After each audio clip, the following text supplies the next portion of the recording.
first bout of the night, scheduled for 3 5-minute rounds. Richard Mahan, red corner, taking on Daniel Garcia in the white shorts, blue corner. Me, Brian Lacey, alongside Frank Mir. Huge pop there for Mahan, man. Lots of fans in for him tonight, Frank. Ooh, nice closing distance right there. I was going to sit there. Richard definitely going to have to make sure. Was that a hockey fight going on? Really, man? That's Richard's giving up about 4 inches on paper that we see, and it's quite evident with the length of arms and legs.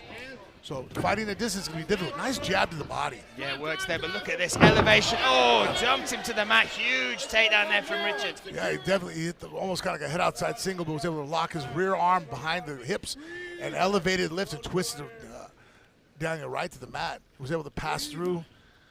Daniel's coming up on a head inside single, but he might work himself into a choke right now. Oh, he's going straight into it. Look at this, Frank. Yep. He wraps the legs right now. He can transition maybe into an anaconda. Right now, he's just really pushing for that head arm in guillotine. He's using it right now. Got space. Now he's able to step on the other side of the arm. Now he's got an armless guillotine, but correct defense there for Richard was able to go ahead and peel that off the back of his head. He abandoned that frame, though, to go for an overhook. Let's see if he does a butterfly. His overhook with a knee shield is usually not a great combination. You get smashed past like you're seeing right there. Yeah, works his way to side control here. Just 1 minute, 10 seconds into round number 1. Yeah, but they're great. He was able to drive the elbow down. He did it correctly. Nice post and frame over. You got Jose Torres, I should say, shorty in the corner there of Daniel Garcia, an elite grappler himself. The perfect body, in fact, to emulate what Richard brings in the cage. Yes.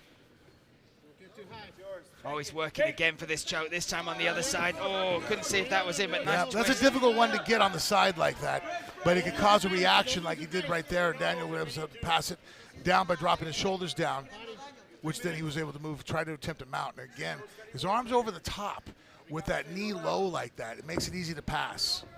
He's so technical with his passes as well, Frank. The legs working hard, but the body just maintaining that pin on the ground. Yeah, great pressure, too, you see from Richard. Forward pressure that keeps flattening out. In fact, the only time he opens up is when he pulls back to land strikes, and that's just the nature of that position. It's hard to keep heavy shoulders. Oh, that was a nice transition.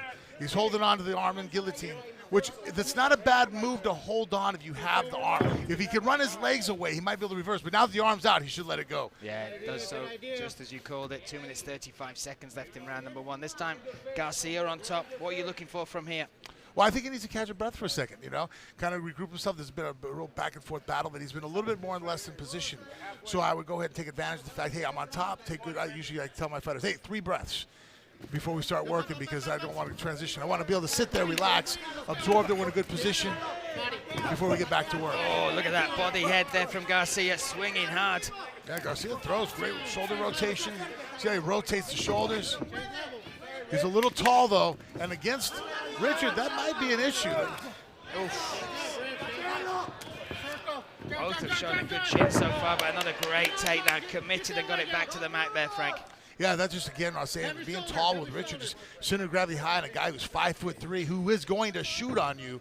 You know, he might need to come out and make that adjustment, come in the second round if it comes to that. Lowering, make sure his eyes are almost even. That's an easy cue to tell your fighter, like, hey, make sure his eyes aren't lower than yours. So now working again for this choke, 1 minute 30 seconds. Oof, having to cover up, taking some shots. I do like Richard's grappling, though. He's not just looking to grapple, he'll fire shots to make openings as well, Frank. Absolutely, that's how the sport's evolving now. You know, guys 10, 15, 5 years ago were not doing that. And now you see how guys they're using grappling and striking synergistically. Hey, it's like, that's fine, you can keep your elbow down and I can't get my underhook. But if I punch you in the face, you're gonna lift your hand up or do something to defend it.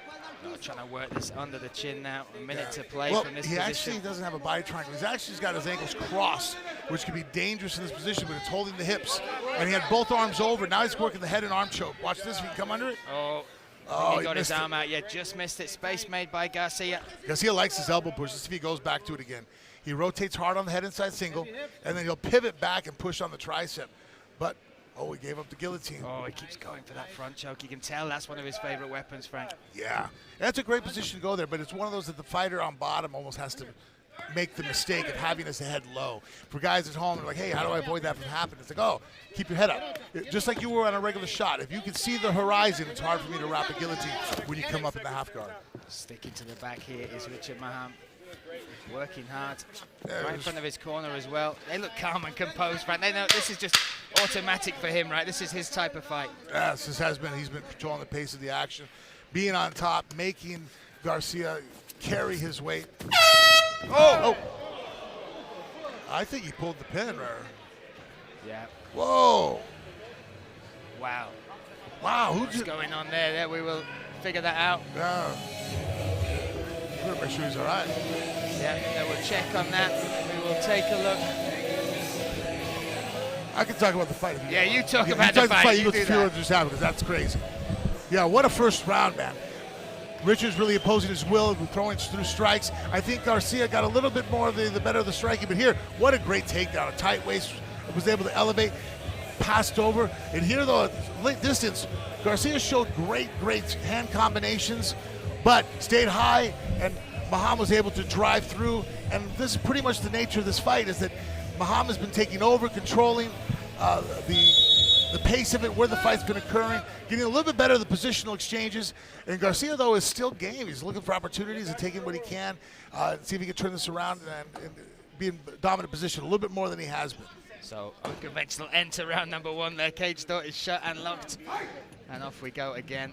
Round number two, Mahan in the black trunks, red corner, taking on Garcia, white trunks, blue corner. Oof.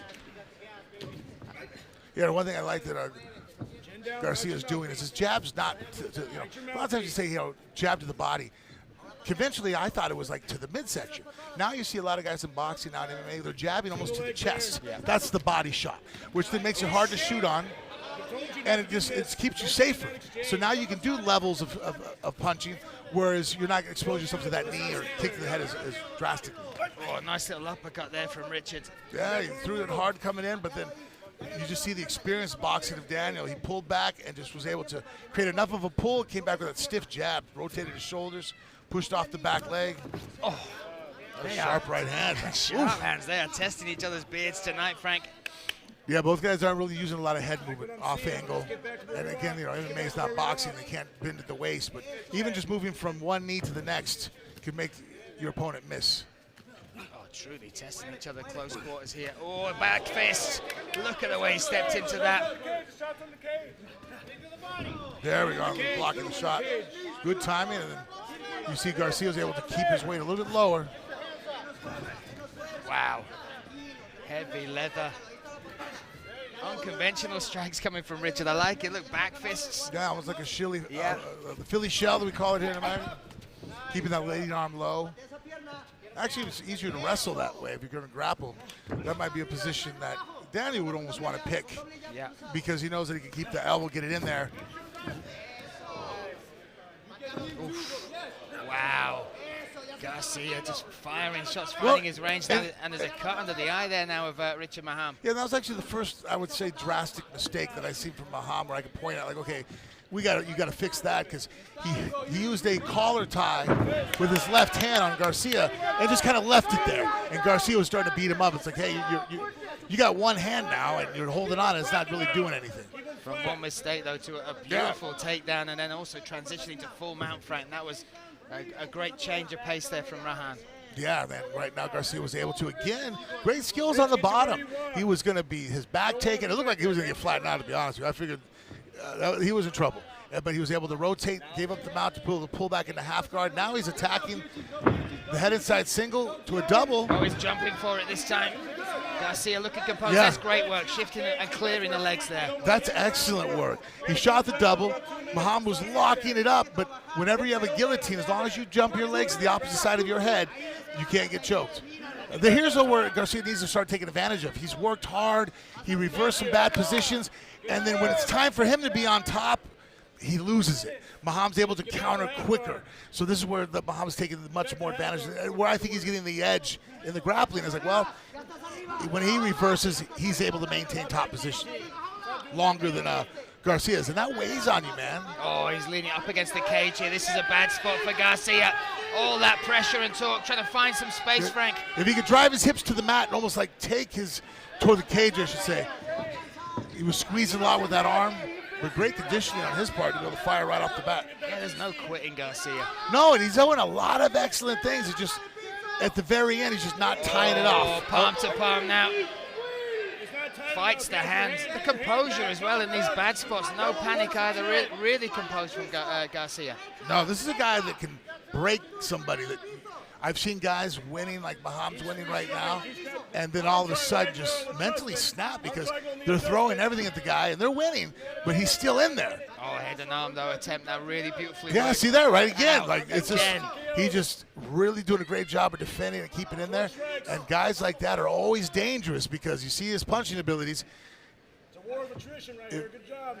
You just heard it from the corner there. This is now a war of attrition. Yep. That's from Mahan's corner, and that's exactly what it is, Frank. This is where the guts come into play, right? Yeah, and then honestly, that's where I start to. Oh, look at this. Peruvian necktie. A necktie. Can he pull it off? Nope, this would be huge. But he's going to transition to an anaconda.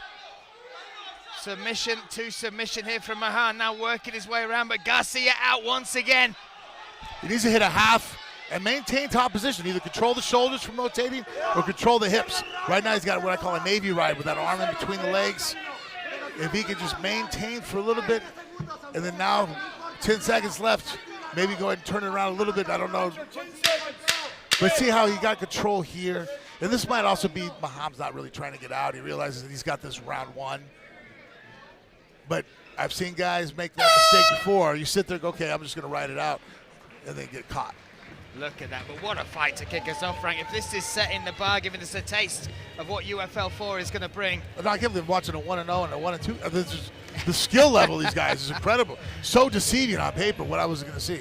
So we take a look back at some of the action. Talk us through this, Frank, back because fist. wild to start with, stepped but into that. technical as well. Yeah, he used jab, more collar straight shots with his left. You see Mahan was able to change levels, shot, really created a great angle by twisting out. But here's Garcia showing his grappling abilities. He came up with that hidden side single, switched it to a double, drove him against the cage, and then Mahan wrapped that guillotine. You could tell, like, guys with the short arms, usually, like a Joe Stevenson type, usually very vicious guillotines because they have less space to have to remove inside the choke. The noose is smaller, to say. But Garcia did a great job of passing the legs and staying safe. But right now, my only critique for Garcia is to maintain top position once he gets there, or dominance, or keep it on his feet a little bit longer. And Mahan is just, don't wear yourself out trying to get this guy. Keep looking for your opportunities, keep knocking, and I call it jiggling the handle. You're looking to win, looking for the submissions, looking for the knockouts, but you can't wear yourself out on a guy like Garcia, who's just very resilient. A couple of extra seconds hiatus for this fight, and I'm sure they'll be welcoming it. Those lungs will be burning after those two high-paced first rounds. The corner post, the pillar, just being readjusted. Daniel Garcia saying, let's go. He wants to keep the pedal on the gas, the foot on the gas, I should say. And I should say as well, if you are joining us live on Kick, welcome. The first time we are streaming on kick.com. Yeah, this is a double-edged sword. Sometimes I've seen fighters, okay, I get a bit more rest, but then I get a little bit more time to think. Yeah. Stop thinking. Yeah, stop thinking. You don't want to know what you're doing right now, man. Come on. Just go. Just be instinctive. Off we go. Round number 3 here. The opening bout of UFL 4, brought to you by F3 Energy. Oof. They're clashing on those shins, man. Rear leg to rear leg. Talking to each other as well, Frank. Talking to each other. See, now that posture now that Garcia has to be harder to take down. But then when he backs off tall. And I think that's when Muhammad's been having some success. Right after the shot, when Garcia backs off, he backs off with his feet a little too close together, a little too tall. And Muhammad does a great job of changing levels and then also shooting the angle. You can see he's not just driving Garcia back. He goes in, locks it, and then rotates to the side. He's almost then driving at a 45-degree angle. Still showing some flamboyance, some wild different strikes from Richard Mahan. Oh, hammer fist coming down. Yeah, the hammer fist is a hard shot to stop on your feet, but he got a left hook for it, a vicious jab there. It's weird that's why, boxing obviously is a very aspect of our sport. But I've sparred guys that throw hammer fists and they'll throw you off at first. Yeah. He's like, what the hell was that? Oh yeah, that's legal. Slower start to round number 3 as the first minute of that round draws to an end. Oh, charging. Tired entry this time from Mahan. Again, took this fight on 48 hours notice, Frank. Yeah, it's incredible to be able to, again, it could be a good thing. Sometimes guys really get hurt. They're worn out and they overtrain for a fight. but then they get that short notice and they've been training, they've been in the gym. As long as they've been living the clean life and helping their training partners out, I think more often than not it actually works out to their advantage. Oh, and again, Garcia stays switched on. Oh, and that's what he's just got to be prepared for, right? It's coming, you know it's coming. Oh, almost a twist for the foot sweep there from Mahan. Garcia did a good job of being able to step out of it. Yeah, now he got himself in trouble there because he threw a lazy kick. And before he got his foot back down, Mahan took advantage of it there. Richard walking him down. Oh, look at this, letting those hands go now. Pitter-patter shots, but still, oh, nicely up the middle. Oh, wow, rock'em sock'em. Good again, see, he hits the angle. Huge takedown here in round number 3. Yeah, I mean, guys, that is how you elevate someone off the mat. You see how he locked up, stayed tight to his body, and then he just straightened his hips and was able to drive. There was no lower back involved with that at all. That was a perfect lift. And then he had him up top. He rotated his feet out from underneath of him to be able to return him back to his hands instead of dropping him down on his feet again. And it also, look, round 3.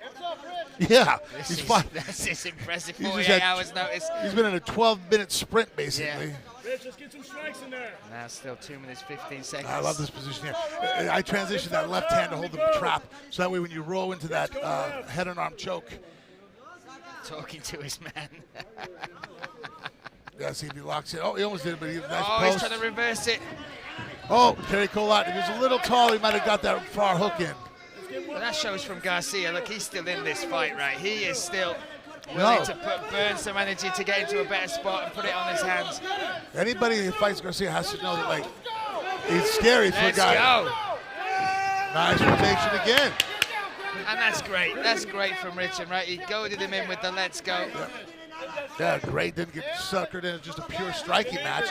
He was able to use the striking, the flurry, to set up that double again. He just keeps driving in. 90 seconds, Rich. Hands up. Hands up.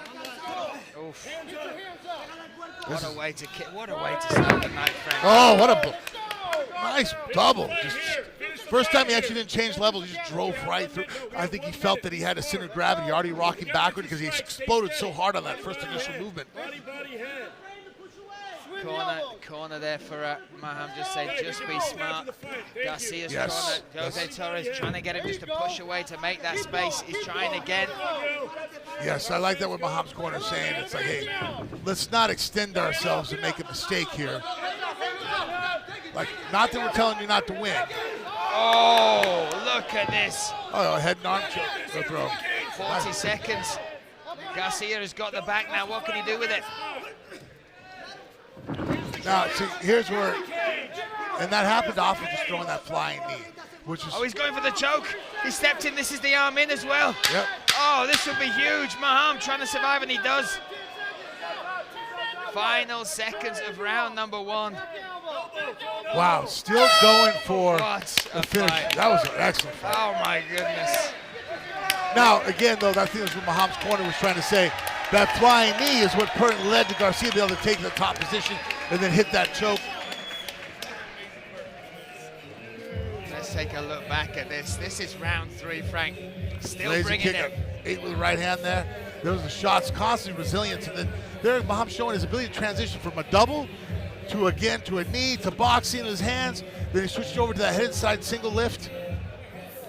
Drove forward, kept great top position and power. There is another one. Superb stuff to open us up for UFL 4.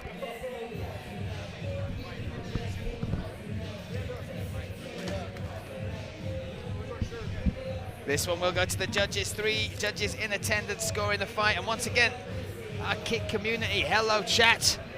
We are putting some of the fate of the money of the fighters in your hands. So you will get to vote for fight of the night, performance of the night as well. And make sure you sub. That sub money will go to the fighters. That is one way we are giving back to the fighters that are making us in this cage. And what a way to start. What an example of 2 absolute warriors, 2 gladiators who kicked it off here. Richard Mahan, Daniel Garcia. Toe-to-toe stuff.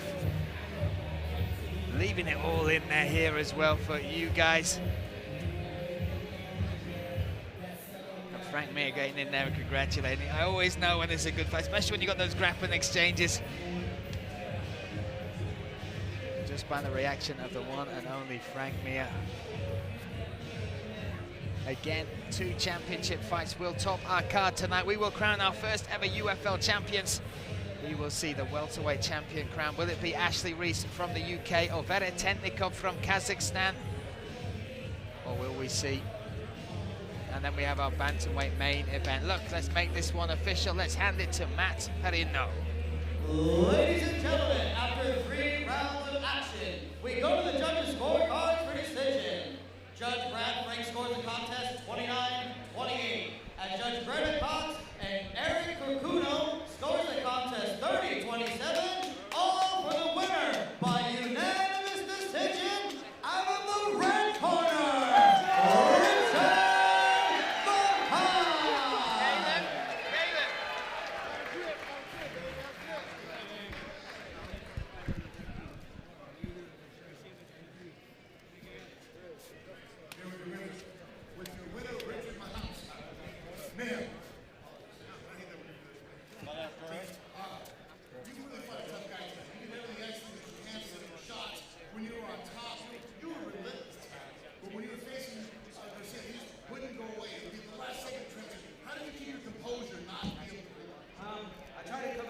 Fast, so I just let loose on the tank. They have my training and conditioning built up for this fight, so I just tried to get him out of there quick. It was kind of misjudgment on me. He didn't really have any tape, and Homeboy's a fighter. He didn't go out.